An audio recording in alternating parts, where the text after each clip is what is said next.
Welcome. You're listening to the Keeping Ashland Healthy podcast, a podcast production of the Mental Health and Recovery Board of Ashland County, Ohio. Thanks for joining us. And welcome back to another episode. In the studio with me is Dr. Ashley Ackerman. Dr. Ashley to her friends. No. Good morning, boss. How are you? I'm doing well. And we don't have a guest in the studio today because we wanted to talk to the audience about an issue that I'm sure they've read about. The governor has talked about it in his State of the State. Yeah. And it's the issue of state psychiatric hospitalization in Ohio.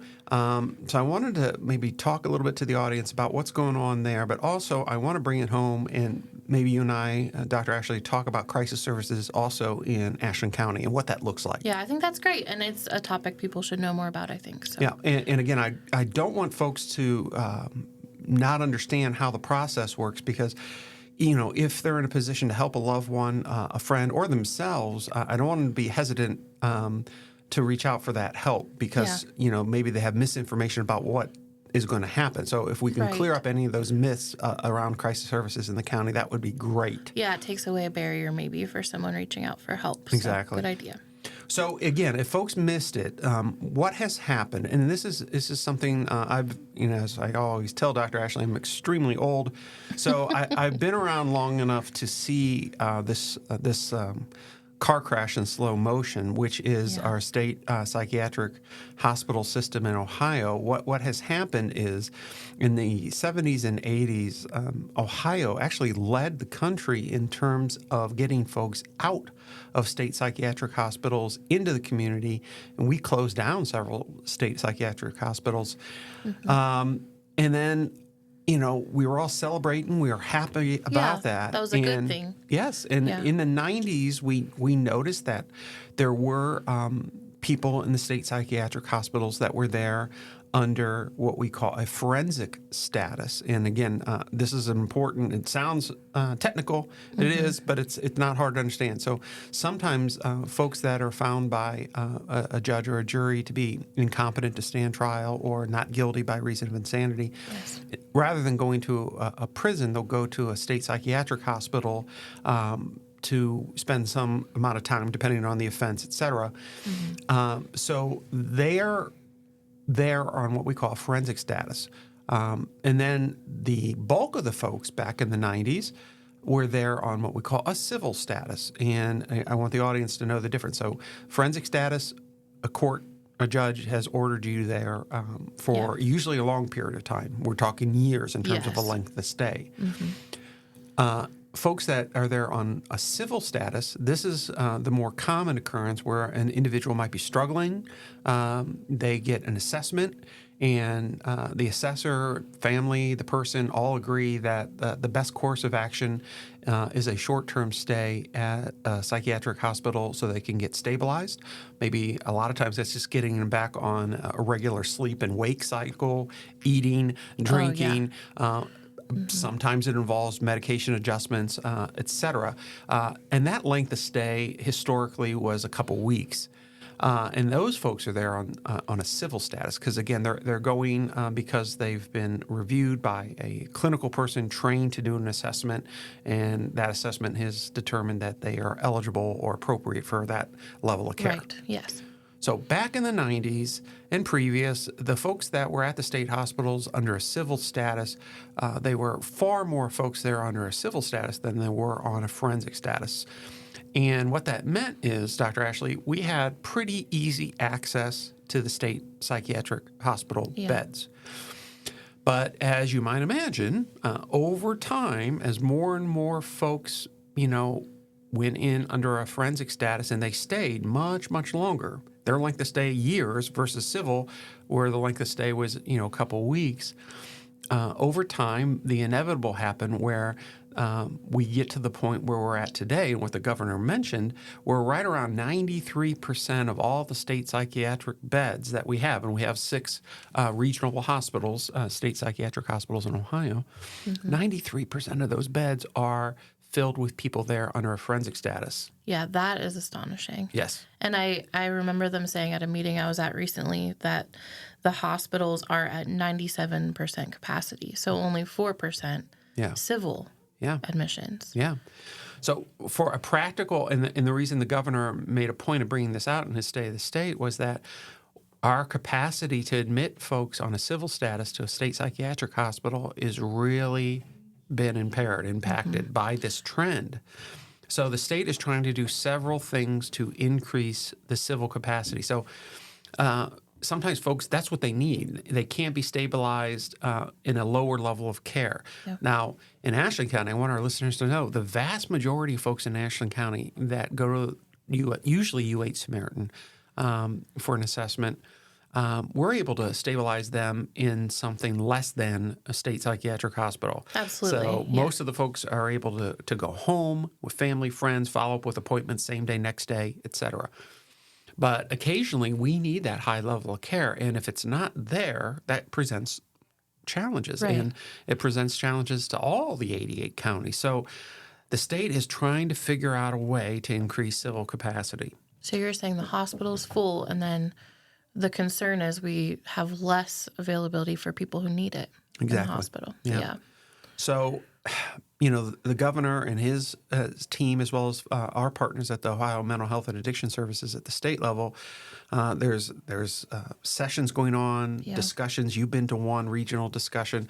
We're trying to find ways to alleviate this concern. And one of the issues,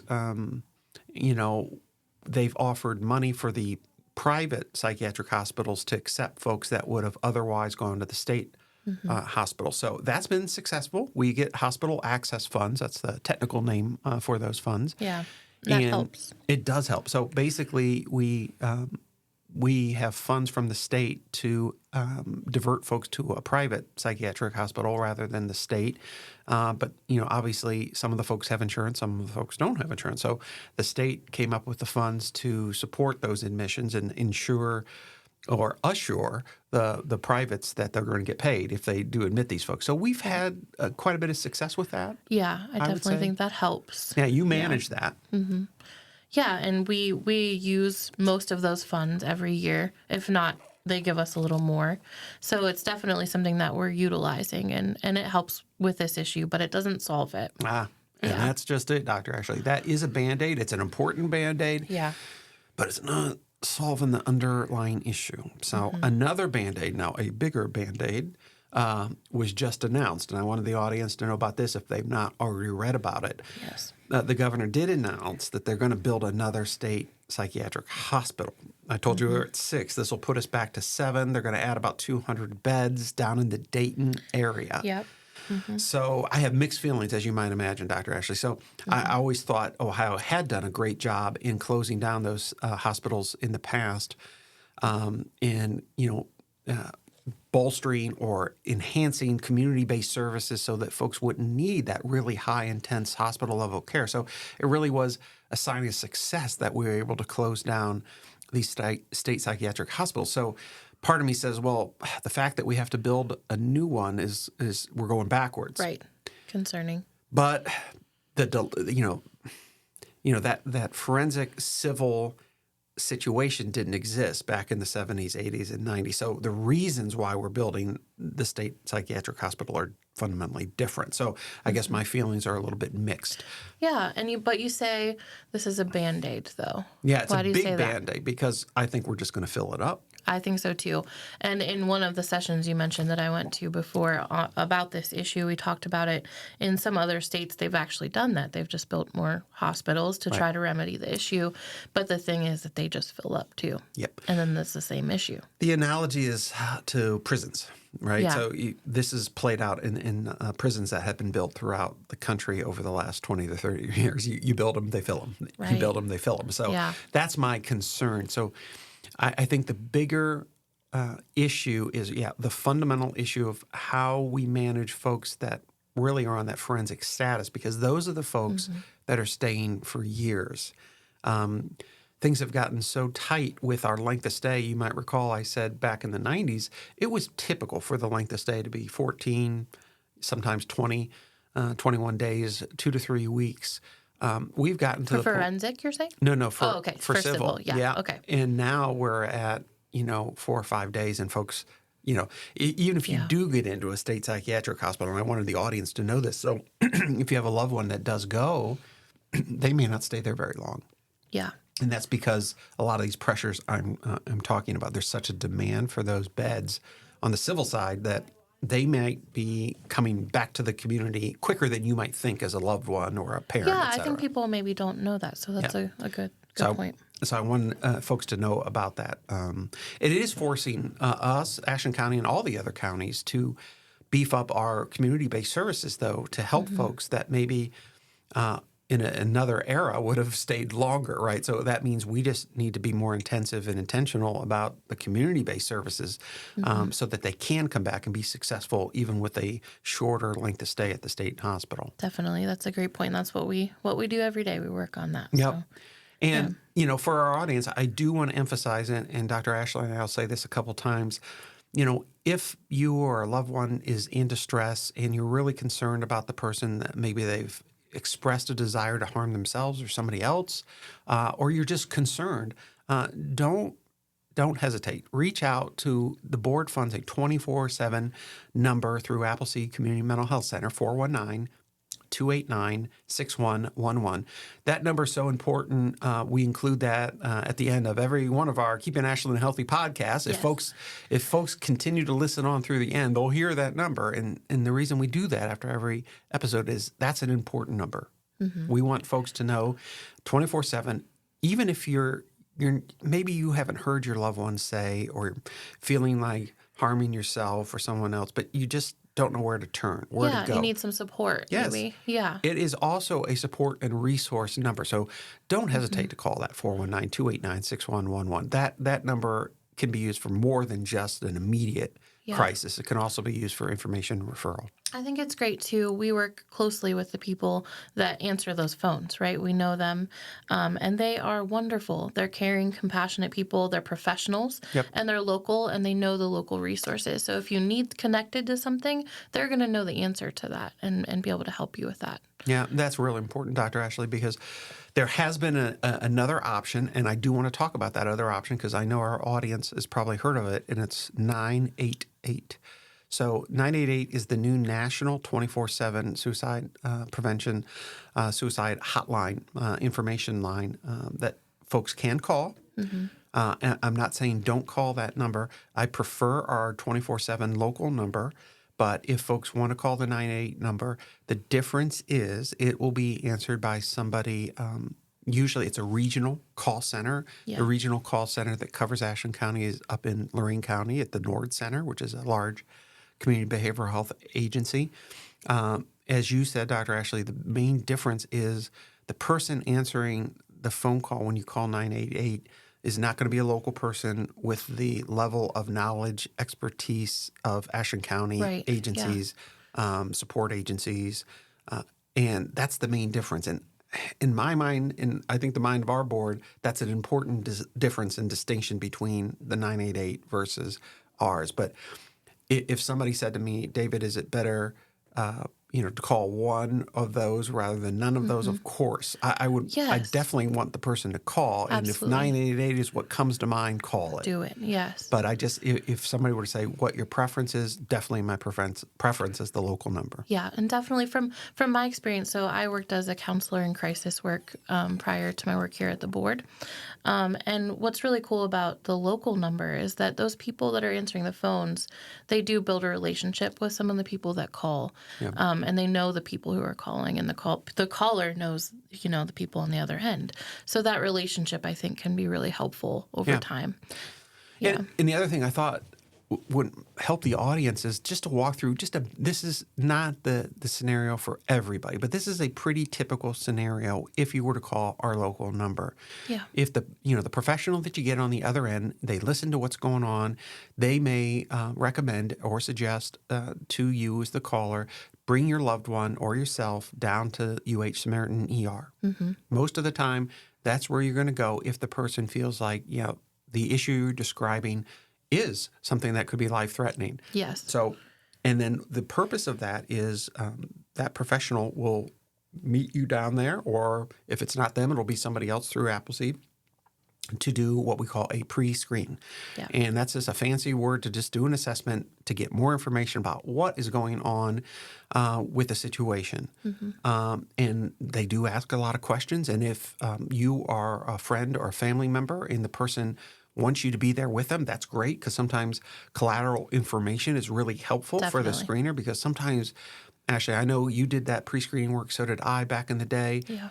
The person that's in distress maybe has a difficult time answering some of the questions. So if there's somebody else there that the person allows to be there and is knowledgeable about the situation, that could really help with the screening process. Definitely a trusted person. Yes. Yeah, definitely. So the screener will walk through the screen, go through that assessment, and why they're doing it. They're trying to figure out, A, what's going on, and based on what's going on, and B, what does that person want to have happen? I mean, that's important. Just because you're in crisis, your voice still matters. Absolutely. And I want folks to hear that. Yes, that's important. Yeah. So if, we talk about advanced directives and things of this nature, if you've got those in place, let the screener know that. But your voice matters even when you're in crisis. Now, I know that can be controversial for some people, but not for us at the board. We value those principles of recovery and trauma-informed care. For example, the person might feel very strongly like, I know I'm in distress. I might meet the criteria for hospitalization, but please, if it's determined that that is so, I don't want to go to this hospital or that hospital because I had a horrible experience there. Yeah. So trying to take into account the voice of the person Their wishes absolutely matter. Yeah. is critical. Yeah, I think so. And all of our screeners know this, so they will do that. So, and if folks aren't doing that, you call Dr. Asher and I, and we'll figure out what's going on. Yeah, because we actually get to meet with all the pre-screeners before they're doing that, and we emphasize that with them, the importance of that. Yep. So, they'll do the assessment. And like I said, for the vast majority of Ashland County folks that get screened in that fashion, they go home. They go home with follow-up appointments because the screener has agreed with the individual and or family member that are present that they can remain safe until they follow up on an outpatient basis. If it's determined, though, that, everyone agrees they can't remain safe, they really are at risk of harming themselves or somebody else, they will arrange for either an admission to the state or the private psychiatric hospital, and again, probably for a relatively short period of time, to get the person stabilized and get them to a place where they're feeling better and they're not wanting to take their life or to harm somebody else. So they'll get them to that point, and then they follow up then with services in the community. Yeah. The purpose of that, I think, is just to make sure they're safe. Yes. Right, and then connecting to resources after that. Yep. So. And again, this is where I want the audience to know. This is important because I have gotten these calls. I know you've gotten them, Dr. Ashley. It's important that you understand if your loved one, child is, of age 18 and over, you have to encourage them to sign what we call release of information wherever they go for you, so that you can talk about them with the professionals at the hospital or visit with them, et cetera. So we have this, there's a lot of confidentiality and privacy involved with protected health information. So unless the individual gives their consent formally in a document, the hospital staff is very limited on what information they can give you, even acknowledging whether your loved one is even there. So I know that's a source of a lot of confusion and anger sometimes when people call me and are like, they won't even tell me. I know my loved one's there, but they won't talk to me. The reason they can't talk to you is because they can't talk to you. They're not talking to you because legally they're not allowed. So what you need to know is you need to encourage your loved one to sign those releases of information. And if you're the person there, understand you need to sign those releases if you want other people involved. Yes, I think that avoids a lot of conflict down the road. So It does. Yeah, good point. I just emphasize this because, I don't want folks to be afraid to call the number and go to the hospital for that assessment because, again, most of them go home. Okay, so I don't want folks thinking, if we go down there for this assessment, we're definitely going to a hospital. It's just not the case. There is a lot of fear about that, though. You're right. Yeah. Another thing that comes up quite a bit is, particularly with the fentanyl issue, which we've talked about, Dr. Ashley, It's even in Ashland County, we are not immune to the fentanyl crisis. We talked about overdose and suicide deaths on other episodes. So sometimes an individual, a loved one, may end up in the jail, our local jail. Yeah. And I know I get calls from family, friends, loved ones, very concerned about their loved one in the jail and needing mental health or substance use services. And the good news is we have a great partnership with our local jail. We have in our sheriff for many, many years. There has been mental health, crisis, substance use services available at our local jail for many, many years. The board funds some of those. So if you yourself or your loved one is in the jail and has mental health, substance use needs, don't hesitate to ask. Yeah. And I think that can be scary too, right? Your loved one's going to jail, but it can be a really like a fork in the road in their life. We've seen that with people in the jail. So it can be a turning point for them too. Yep. So I would see that if that happens to your loved one and they are struggling, that really can be, as Dr. Ashley said, an opportunity. Yeah. And what happens is they're seen by our contract partners, which are Appleseed and Acada, and they will see them while they're there. And then if we know when they're getting out, that's always mysterious. Sometimes folks get out before we realize it. But if we know when they're going to be discharged and released into the community, we've got services to plan for that. So what they'll do is arrange for follow-up services. Sometimes we call it linkage services as they go from the jail back to the community. And it doesn't have to just be mental health and substance use. It could be housing. It could be following up with JFS. It could be employment. So those services all exist down at the jail. So all that to say, Dr. Ashley, is every jail is different in every county. So I'm only speaking to the Ashland County Jail.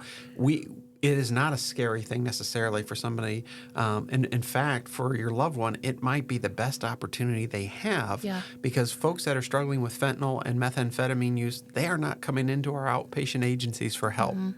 Right. They just aren't. And we've got data to show that. And there are reasons for that. The podcast won't allow for us to go into all those reasons. But so the fact that they are in the jail is not necessarily the worst thing in the world. It might be, as you said, that fork in the road, that opportunity to engage services there and then continuing those once they're released. Yeah, and I've worked all over the state in different counties. Yeah. And I think the jail in Ashland County is really unique. They do really care. I mean, we meet with the jail staff and the captain regularly and talk about the services there. And I think they are very robust, and I'm proud to work in Ashland County for that reason too. Well, thank you. And your perspective, because I know you've worked and lived in different areas, so you've seen that. And I tell folks that all the time. And when they visit, they do notice, they're struck by the level of mental health substance use services in our jail. And you might not think that because Ashland's a small town. Right. But really, it is a cool thing happening here. Now, Chief Blake, Captain Perry, Sheriff, that's, you have to have buy-in at that level to get what we have. And then all the correction officers down there, I just appreciate the partnership with them. Me too. It's been great. Yeah. Well, this has been a serious discussion, I know, in some ways, but hopefully we've cleared up some of the issues around why it's so hard to get into the state hospital. We've talked about that forensic and civil issue. We've talked about the new hospital opened up. We've talked about the hospital access funds. Yeah. We've talked about going to UH Samaritan to be screened, and hopefully folks remember that the vast majority of folks do not stay they stay here locally. They don't go to a hospital, and hopefully that the jail isn't such a scary place. But through it all, I hope folks remember the 419-289-6111, our 24/7 local number. Don't hesitate to call that. If you need help, reach out. Absolutely. Well, thank you, Dr. Ashley. We will see you on the next episode. Thank you. Thank you for listening to another episode of the Keeping Ashland Healthy podcast. The podcast is a production of the Mental Health and Recovery Board of Ashland County, Ohio. You can reach the board by calling 419-281-3139. Please remember that the board funds a local 24/7 crisis line through Appleseed Community Mental Health Center. It can be reached by calling 419-289-6111. That's 419-289-6111. Until next time, please join us in Keeping Ashland Healthy.